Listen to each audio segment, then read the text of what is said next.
Vamos abrir a palavra de Deus em Mateus 28.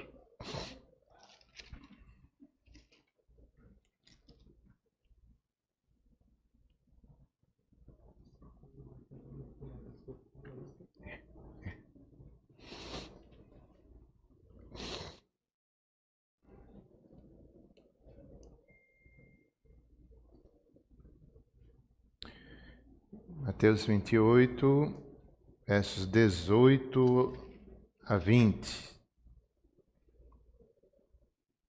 A grande comissão.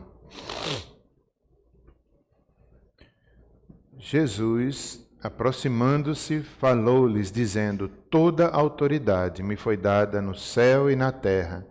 E portanto, fazei discípulos de todas as nações, batizando-os em nome do Pai, e do Filho e do Espírito Santo, ensinando-os a guardar todas as coisas que vos tenho ordenado. E eis que estou convosco todos os dias, até a consumação do século. Tão importante essa passagem. Jesus, ele saiu chamando os seus discípulos, um a um, os apóstolos também. Depois ele vai se revelando a grupos maiores. Assim foi no seu discipulado, assim foi também na sua ressurreição. Quando ele ressuscita, ele vai aparecendo, se revelando às mulheres, aos 11, depois aos 70 e depois a mais de 500, depois a toda a igreja. De tal forma que esse texto inclui todos nós, toda a igreja de todas as épocas. É para nós, esse modelo é um modelo não só dos primeiros discípulos, mas segue e não pode mudar. A igreja tem que seguir isso. Somos uma igreja apostólica, somos uma igreja cristã e a nossa referência sempre vai ser essa, não tem como mudar.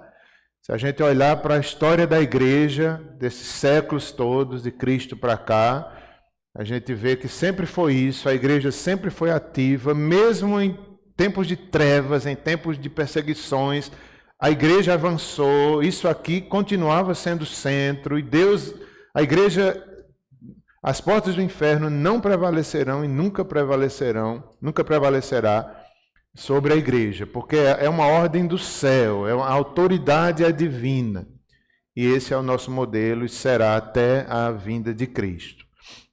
Aqui, Jesus, depois de ressuscitado, ele se aproxima ali com toda a autoridade que lhe foi dada nos céus e na terra. Então, é interessante essa proximidade. Sempre a iniciativa é divina. Sempre. Jesus aqui se aproxima da sua igreja. Sempre foi assim.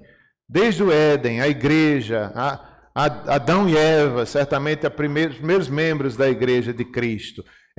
Deus se aproximou deles ali para restaurá-los. Depois do pecado, Deus se aproxima, Deus não desiste. Aqui nós vemos o mesmo Deus revelado em Cristo Jesus se aproximando da sua igreja, tomando a iniciativa.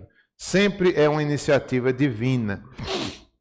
Jesus se aproxima com toda a autoridade que ele tem agora nos céus e na terra.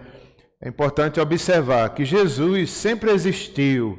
Antes mesmo da sua encarnação aqui, como um bebê, no Natal, antes disso, ele já estava, antes da fundação do mundo, Pai, Filho e Espírito Santo, a pré-existência de Cristo, parte da Trindade, poderoso, cheio de glória, deixa essa glória e vem aqui nascer por amor a nós.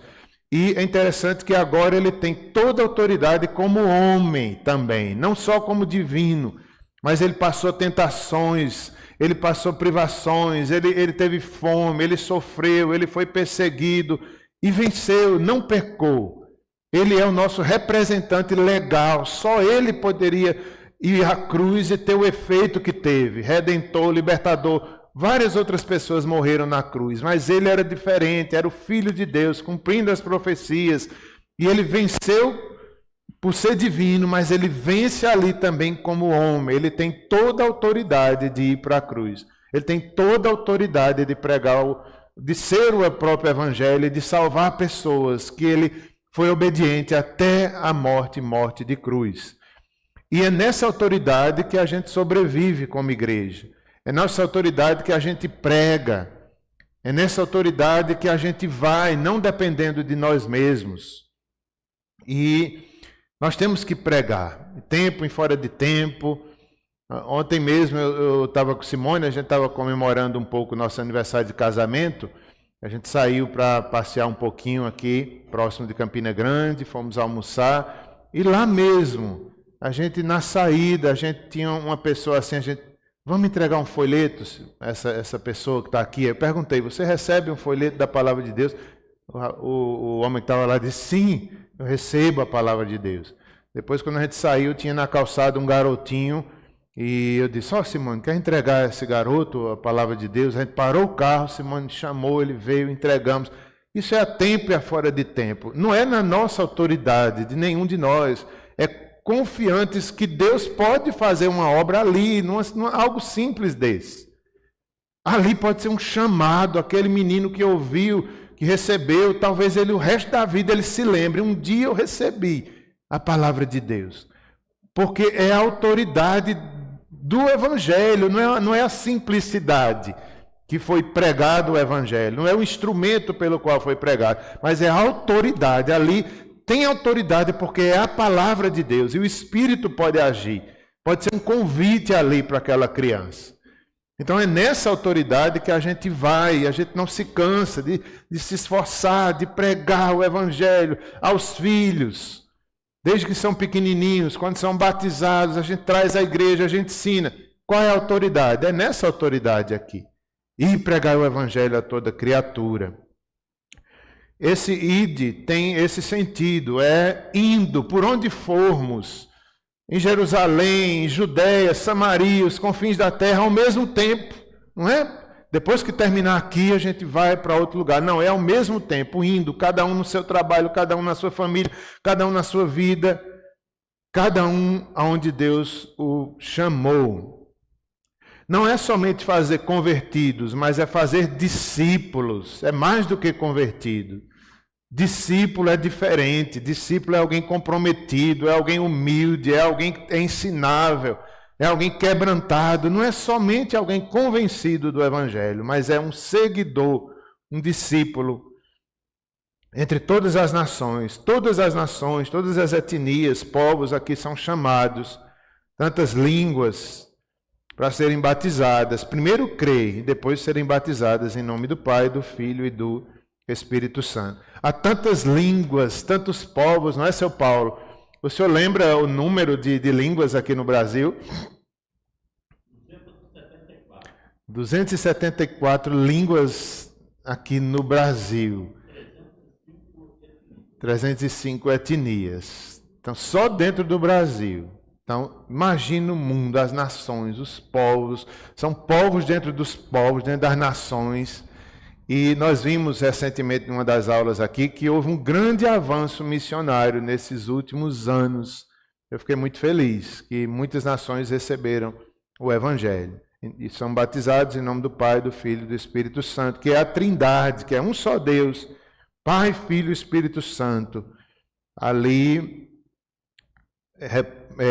esse é o nosso Deus. Deus Pai, Deus Filho, Deus Espírito Santo. Podemos adorar o Pai, podemos adorar o Filho, podemos adorar o Espírito Santo, que é Deus, é um só Deus. Nosso culto é para Deus Pai, Deus Filho, Deus Espírito Santo. A nossa missão, Deus nos chama como sal, como luz, Deus nos chama como povo santo, escolhido, de propriedade exclusiva, a fim de proclamar as suas virtudes, as virtudes daquele que nos chamou das trevas para a luz. E esse verso 20 fala isso de outra forma. Nós temos uma missão, que é ensinar a guardar todas as coisas que vos tenho ordenado. E eis que estou convosco todos os dias até a consumação do século. Nossa missão é ensinar. Qual é o conteúdo do nosso ensino? É tudo que Jesus ensinou. Quando esteve vivo, ou melhor, quando esteve encarnado, depois que ressuscitou, aquilo que ele revelou para os apóstolos, os profetas do Antigo Testamento, sua própria vida como modelo. Então, esse é o conteúdo do nosso ensino. Não se pode mudar, ensinando todas as coisas que vos tenho ordenado. É uma ordem, é uma revelação do céu, vem do céu para nós e nós devemos nos submeter. E a promessa é que eis que estou convosco todos os dias até a consumação do século. Ele voltará. Eu estava conversando agora, nesses dias, com uma senhora, e ela comentando, ela foi falar, ela vem da igreja Assembleia de Deus, e ela soube que eu era pastor, né? E ela falando, tal, sobre a volta de Jesus. Aí ela fez, vocês acreditam na volta de Jesus? Eu digo, sim, nós acreditamos. Às vezes as pessoas pensam que a gente não acredita. Nós acreditamos, sim. Estamos esperando a consumação do século, o dia que o Senhor voltará, encerrando toda essa história humana, ali, sendo juiz, onde haverá salvação para os que creem, perdição, condenação para os que rejeitarem. Nós cremos nisso, como Jesus aqui e todas as Escrituras ele revelou. Mas ele prometeu, eis que estarei convosco. Deus é Emanuel, Natal, ele está com a igreja, ele está conosco todos os dias. Eu encerro aqui, será breve, né? Depois a gente vai subir, quem quiser. Eu quero passar a palavra à missionária Socorro Teles, que dará um testemunho nesse momento, tem a oportunidade.